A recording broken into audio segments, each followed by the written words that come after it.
Exit poll आहे तर भाजपचे नेते प्रवीण दरेकर आपल्या सोबत जोडले गेले आहेत। प्रवीण भाऊ, स्वागत तुमचं। भाजपला पुण्यामध्ये 93 जागा हा एक मुद्दा आहे। दुसरे म्हणजे पुणे किंवा पिंपरी चिंचवड आणि त्याचबरोबर मुंबई महानगरपालिका देखील भाजप आपल्याकडे घेते असा एक्झिट पोल सांगतोय।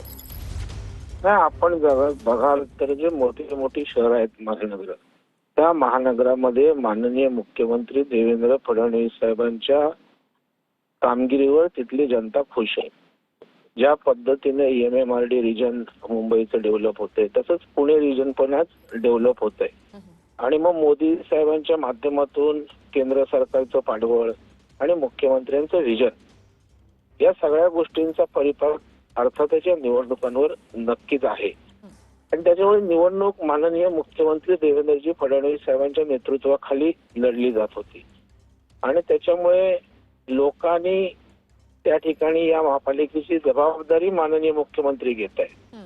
या शहराच्या विकासासाठी माननीय मुख्यमंत्री लक्ष घातलेलं आहे, घालणार आहेत। या अर्थानं तिथल्या जनतेने विश्वास दाखवलाय आणि अशा प्रकारचा अंदाज जो वर्तवलाय तो खरा ठरण्याची शक्यता आहे। प्रवीणजी, मुंबईमध्ये 138 जागा दाखवण्यात आलेल्या आहेत। तुमचा 150 प्लसचा नारा होता, तर तुमचा नेमका अंदाज किती आहे? ह्यामध्ये आकडा वाढेल का? त्याचबरोबर मग ठाकरे बंधूंचा जी भावनिक लाट जी आहे ती चालली नाही असं म्हणायचं?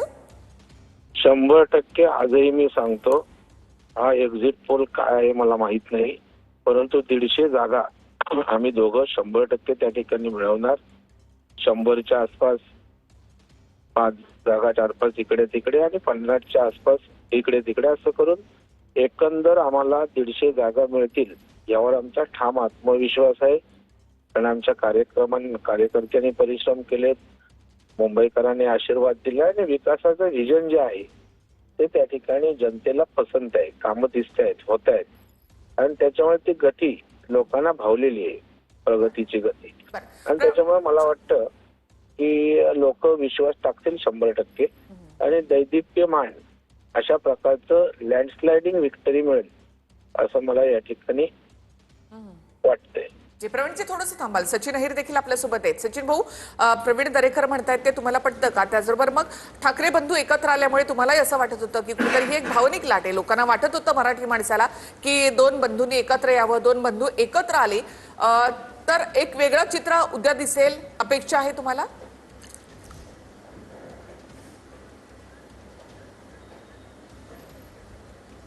हो, नक्कीच अपेक्षा आहे आणि म्हणून आपल्याला आजचा दिवस थांबावा लागेल आणि उद्या याच्यावरती निश्चितपणे विश्लेषण करता येईल आणि ती चर्चा देखील घडवता येईल। पण एक गोष्ट नक्की आहे की पुण्यामध्ये जसं तुम्ही म्हटलं, पिंपरी चिंचवडमध्ये म्हटलं, तर ट्रेंड्स जे दिसत आहेत, आपण 2 मिनिटासाठी आपण जर हा विश्लेषण पुरता जर आपण विचार केला तर एक गोष्ट तुम्हाला पण हे लक्षणीय हे लक्षात येते की भाजपच्या नंतर राष्ट्रवादीची पण संख्या ही तिकडे वाढलेली आपल्याला पाहायला मिळते, जी एकदमच कमी होती। याचा अर्थ असा आहे की ऑपोजिशनची स्पेस ती घेण्याचं काम त्यांनी केलेलं आहे आणि ती ऑपोजिशनची स्पेस त्यांना मिळालेली आहे। अर्थात ते त्यांचे सरकारमधले जे घटक आहेत, पण त्यामुळे एक गोष्ट नक्की आपल्याला समजते की पुण्यामध्ये असेल किंवा पिंपरी चिंचवडमध्ये असेल, गेल्या वेळीपेक्षा भारतीय जनता पार्टी ही कमी होताना पण आपल्याला पाहायला मिळतं आणि तो माझा ग्राउंड रिपोर्ट पण आहे। अर्थात आमचे स्कोर्स पिंपरी चिंचवडमध्ये थोडेफार वाढतील, पुण्यामध्ये आमचे सिटिंगच नगरसेवक गेल्यामुळे आम्हाला तो त्रास झाला आणि राष्ट्रवादी ऐनवेळी आमच्याकडनं बाजूला गेल्यामुळे त्याचा फायदा राष्ट्रवादी अजित पवार गटाला मिळताना आपल्याला पाहायला मिळतोय। प्रवीणजी, पुणे आणि पिंपरी चिंचवडचं म्हणायचं झालं तर पुणे पिंपरी चिंचवडमध्ये अजित पवारांबरोबर तुमची मैत्रीपूर्ण लढत होती, मात्र इथे देखील तुम्ही त्यांना मैत्रीपूर्ण असा धक्का दिल्याचं पाहायला मिळतं एक्झिट पोलमध्ये। एक लक्षात ठेवा, राज्य सरकार म्हणून निश्चितच आमची महायुती आहे, परंतु स्थानिक स्वराज्य संस्थांच्या निवडणुका या कार्यकर्त्यांच्या निवडणुका असतात आणि त्याच्यामुळे राष्ट्रवादी काय की आमचा पक्ष आहे तर कुठलाही पक्ष हा कार्यकर्त्यांसाठी या स्थानिक स्वराज्य संस्थांच्या निवडणुका लढवत असतो। त्या कार्यकर्त्याला लढायला मिळेल, त्याला लोकप्रतिनिधित्व मिळेल अशा प्रकारची भावना असते आणि मग जर स्थानिक ठिकाणी युती झाली तर 3-4 पक्षाच्या वाट्याला जागा येऊन 50%पेक्षा जास्त कार्यकर्त्यांवर त्या ठिकाणी अन्याय होतो आणि मग अशा वेळेला मैत्रीपूर्ण लढत आपण लढतो आणि मग महायुती म्हणून असते तेव्हा महाविकास आघाडी वर्सेस महायुती होते। महायुतीतले 2 घटक पक्ष एकमेकांसमोर मैत्रीपूर्ण लढतात तेव्हा लोकांची पसंती असते आणि त्या पसंतीत आम्ही उजवे ठरवू असं वाटतंय. प्रवीण दरेकरजी, तुम्ही म्हणताय की अशा प्रकारची ही लढत, मात्र हा विरोधकांची स्पेस खाण्याचा प्रकार आहे. म्हणजे महायुतीत राज्यात सत्तेत तुम्ही एकत्र, मात्र नगरपालिकांमध्ये असंच चित्र होतं, महानगरपालिकांमध्ये सुद्धा हेच चित्र की विरोधकांची स्पेस खायची, म्हणूनच सत्तेतले दोन मित्रपक्ष आमने सामने उभे राहतात. नाही, याचा अंतर्मुख होऊन विरोधी पक्षाने विचार करायला पाहिजे. त्या सारे एकत्र येऊन विरोधी पक्षाची पण जागा त्या ठिकाणी ते घेऊ शकत नाही. उलट स्ट्रॉंग त्या ठिकाणी सत्ताधारी पक्षातलाच दुसरा पक्ष त्या ठिकाणी ठरतो, भले दुसऱ्या क्रमांकाचा होईना. आणि त्याच्यामुळे खऱ्या अर्थानं आत्मचिंतन करण्याची विरोधी पक्षाला गरज आहे की आता आपल्या विरोधी पक्ष पण लोक ठेवायला तयार नाहीत. आणि त्याच्यामुळे त्यांना याचा निश्चितच विचार करायला पाहिजे की बाबा सत्तेतनं बाहेर निवडणुकीसाठी येऊन त्या ठिकाणी त्यांनाही चांगल्या जागा मिळतात, परंतु आम्ही विरोधी पक्षात असूनही आम्हाला जनता का थारा देत नाही याचा निश्चितच विचार त्याने केला पाहिजे. सचिनजी, शिवतीर्थावर झालेली ठाकरे बंधूंची आणि शरद पवार यांच्या पक्षाची एकत्र जी सभा होती त्याला झालेली गर्दी, त्या प्रमाणात तुम्हाला असं वाटतं ही गर्दी जी आहे ती मतांमध्ये परिवर्तित झालेली असेल आणि पुन्हा एकदा महापालिका तुमच्या ताब्यात येईल?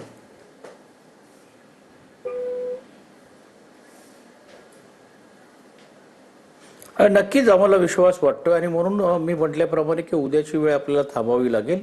पण आता जसं इतरांनी सांगितलं, एक गोष्ट तुम्ही बघा की सत्तेमध्ये राहून पण सत्तेचा कसं वापर, गैरवापर, आरोप, प्रतिआरोप, अर्थकरण काय काय जे झालेले आहेत हे लोकांनाही माहीत आहे. पुण्या असेल, पिंपरी चिंचवडमध्ये तर काय झालं तुम्ही ते मी सांगायची गरज नाही. मताला काय भाव लागलेले आहेत, कशा प्रकारे पैसे पकडले गेलेत, कशा प्रकारे दमदाटी दिले गेलेले आहेत, कशा प्रकारे गुंड प्रवृत्तीच्या लोकांना उमेदवारी दिली गेली, या सर्व गोष्टी झाल्या. याचा अर्थच असा आहे ऑपोजिशन ही स्पेस भरून काढू शकत नाही हे जे म्हणतायत त्या मताशी या मुद्द्यासाठी मी सहमत यासाठी आहे की अर्थकरण, गुंडगिरी, दादागिरी, त्यानंतर मोठमोठ्या प्रमाणावरती आमिष दाखवणं, आज आमचे असलेले नगरसेवक काढून घेणं किंवा पक्ष तोडणं, इतर लोकांना उमेदवारी देणं, या सर्व गोष्टीमध्ये ते माहीर असल्यामुळे त्यांना हे जमते. ते कुठच्याही विरोधी पक्षाला जमणार नाही, कारण काही नीतिमत्ता आणि काही वैचारिक लढाई जी असतात ते आम्ही लढतोय. आणि जरी देखील त्याच्यामध्ये आज कुठेतरी आम्हाला अपयश येतोय असं जर तुमच्या सर्वेप्रमाणे जर बघायला जर झालं तर नक्कीच ह्याच्यात जनताच्या समोर जावं लागेल. जनतेसमोर आम्हाला परत एकदा त्या जिद्दीने आणि जोमाने उभं राहावं लागेल. आणि ती तयारी आमची नेहमीच असते. काय त्याच्यात सत्ता आली काय आणि सत्ता गेली काय हा महत्त्वाचा भाग नाही. पण हे सर्वे मला असं वाटते की आम्हाला आजही विश्वास आहे, मुंबईबद्दलचा विश्वास आहे की मुंबईकरांनी जो मतदानचा कौल दिलेला आहे तो निश्चितपणे आम्हाला होईल. पण तुम्ही हेही लक्षात घ्या की मुंबईमध्ये आज जो सावळा गोंधळ झालेला आहे हेही देखील एक रणनीतीचा भाग आहे. अनेक मतदार यादीमध्ये दोबारा हे आम्ही बोलत होतो, ते दोबारा झाले. अनेक बूथमध्ये अशी एक माहिती आमच्याकडे मिळालेली आहे किंवा तक्रारी झालेली आहेत की त्यांचं मतदान अगोदरच झालं. मग आणि दुसऱ्या एका म्हणजे लोअर परळसारख्या भागामध्ये तर अशी तक्रार आली की मतदान झालंय तुमचं, तुम्हाला मतदान करण्याचा अधिकार नाही. BLO आणि BLOने ऑब्जेक्शन घेतलं. त्यावेळी मग त्यांना सांगितलं की ठीक आहे आम्ही बघू. उमेदवार गेल्यानंतर त्यांना परत मतदान करण्याचा अधिकार दिला. हे असेही प्रसंग झालेले आहेत.